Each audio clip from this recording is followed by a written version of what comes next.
Simple carbohydrates such as barley and legumes like beans.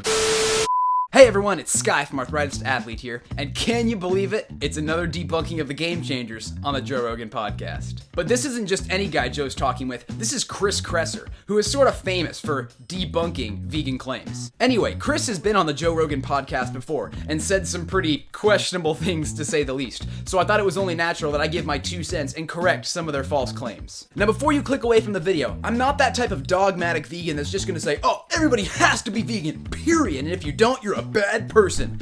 That would be nice, but when influential people like Joe and Chris start spreading alternative facts and misinformation is when I feel the need to step in. Now just a quick disclaimer here. I can't possibly cover everything they did in this video, but I'm gonna cover some of their most outrageous claims in the sake of time. Alright, and with that, let's jump right in. Roll the intro.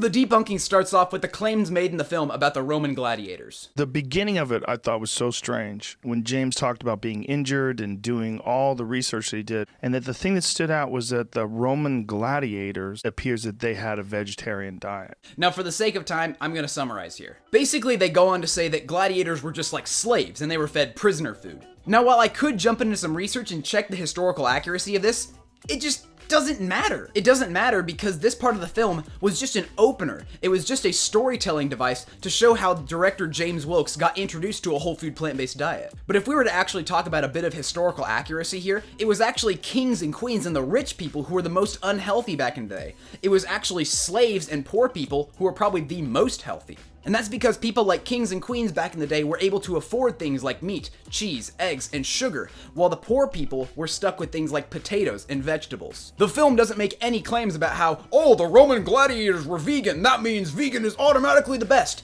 No, it's just a simple storytelling device. But I do find it kind of odd how all these debunkings of the Game Changers seem to really focus on this Roman gladiator bit as if it's like the cornerstone of this entire movie. It's just not. It's just a storytelling device. And then Chris goes and says something that really kind of hurt his credibility with me. As if he hasn't actually done that already. Gladiators, it seems, were fat. Consuming a lot of simple carbohydrates such as barley and legumes like beans was designed for survival in the arena. Packing in the carbs also packed on the pounds. What?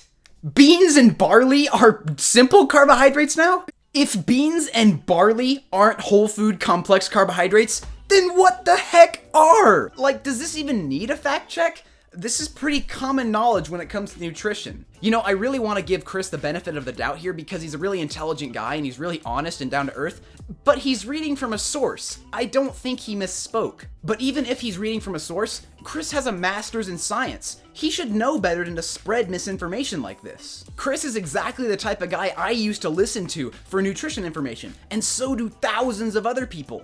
And with this kind of stuff being propagated, that's kind of worrying. Oh my gosh, this is just a new level. Barley and beans are simple carbohydrates. Really?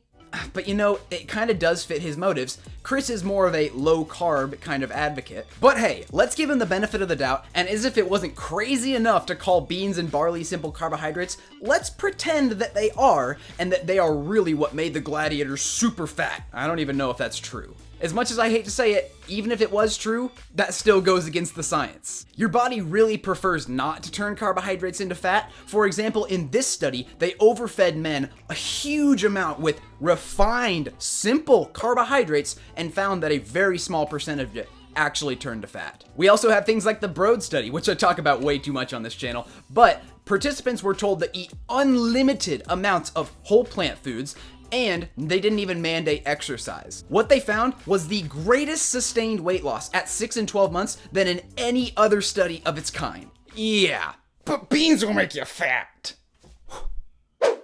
Ah, yes. So what seems to be the problem today, ma'am? Well, Doc, I've just been gaining all of this weight, and I just don't know why. Okay, and what are your eating habits like? Well, I've kind of been stressed lately, so I've been eating a lot more ice cream and cheese. Interesting. Yes, yes. Anything else? Oh, also a lot of beans because of all the protein and fiber. What? Good lord, lady, are you out of your mind? What is it, Doc? Ma'am, I don't know how to tell you this, but you're not fat. You're just pregnant. Okay, next they talk about how a vegan diet is really hard to maintain long term. If you want to do it, you gotta be perfect at it. And how most people go through what they call a vegan honeymoon phase. If you really plan it well and you understand what you're doing and you're on it, it's totally possible. Well, first off, the population with one of the longest life expectancies ever recorded is the Adventist vegans.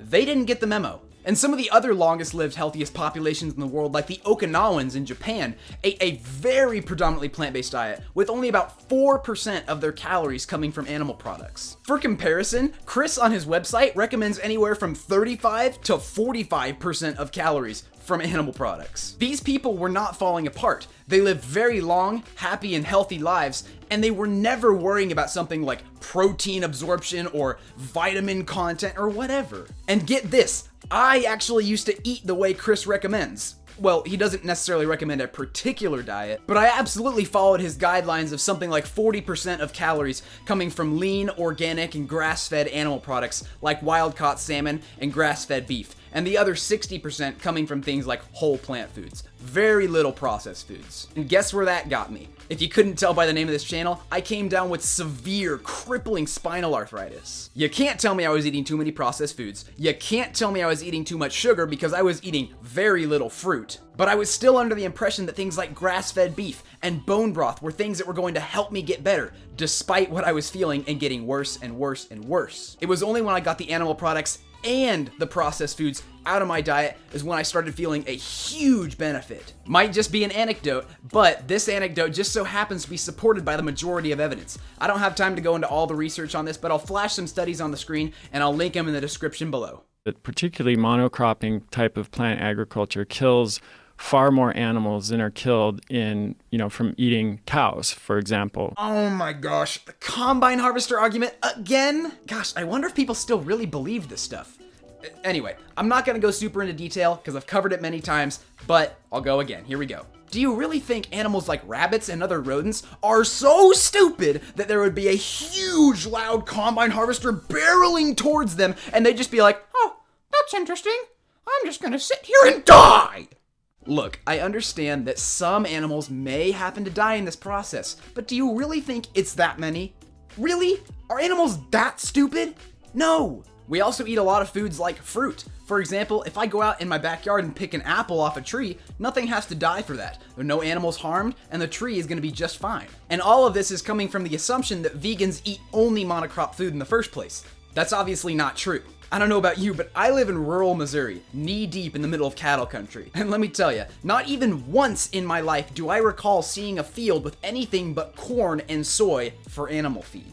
And on top of that, the biggest reason we actually monocrop foods is because we have to produce gargantuan amounts of it for animal feed. If we were eating a completely or mostly plant-based diet, we would be saving a ton, and I mean a ton, of land. And then we wouldn't have to monocrop at all. But I know Chris advocates for things like grass-fed beef. And the argument there is, hey, only one animal dies, right? Well, that would be nice, but not quite. There's a couple things I could say about this, but here's one. In fact, the USDA actually kills up to 3.2 million animals per year, mostly to protect livestock. Now, speaking of monocropping, that actually brings us to their next point, about monocropping soy. Let me give you their argument for that. These monocrops, most of them actually exist to feed livestock. That's not true. Look, Chris, I respect you as a person, but you said you wanted this to be evidence-based, right? Because I want this to be totally evidence-based. But I'm sorry to say, I really think you're just talking out of your butt here and making stuff up because this is just not true. For example, from this fact sheet, just over 70% of the soybeans grown in the US are used for animal feed. But I probably just cherry-picked some biased vegan organization, right? No! This is from the USDA's own website. Definitely not a biased vegan source. You know, I just gotta say it. I don't try to change the facts to fit my vegan opinion. I'm vegan because of the facts. But hey, maybe that's just a one-off source. Maybe that's like the most exaggerated statistic. Well, let's check my state's official soybean website. Well, according to Missouri Soy, 80% of soybeans are used for soybean meal, and 97% of that is used for animal feed. But hey, maybe that's just one state. Maybe all the other states are a lot better. No, North Carolina Soy says the same thing. In fact, they even have the same graphic on the front of their page. I could go on from here, but lots of what they say is based on the idea that vegans are eating most of the soy, which is obviously not true. Chris is just making stuff up here, as much as I hate to say it. Now again, I don't hate Chris. In fact, I really do respect him as a person. But remember, all of this crazy information is coming from the same guy who is a cholesterol denier. He says saturated fat doesn't matter as well. And I've talked about other things like that on my channel before. But really my point is, Chris accuses the film of cherry picking, but then misrepresents a plant-based diet and a vegan diet as a whole with all this crazy weird information. He insists that if you want to be on a vegan diet, you have to have a perfect vegan diet. If you're vegan and you're eating a vegan diet, you need to have a perfect vegan diet. Well, Chris, I don't track my nutrients. I don't think about protein, quality, or quantity or anything. And I've been vegan for nearly 2 years, and I feel better than ever. And there are so many people who have been vegan way longer than me, and I mean way longer, and they're still going nice and strong. In the end, Chris talked about all these things in a pretty respectful manner, and I honor that. But he's really lost all credibility with me because of all this blatant misinformation that he spreads and then doesn't retract, not just on this video, but many others as well. I'd really love to hear what you guys think about this, whether you agree or disagree. Let me know in the comments. Anyway, thank you so much for watching. As always, if you got any value out of this video, please consider adding value back to my channel by liking, commenting, and subscribing most importantly, and hitting that bell icon next to it. That really helps my channel out. Alright, and with that, I'll see you guys soon, and God bless.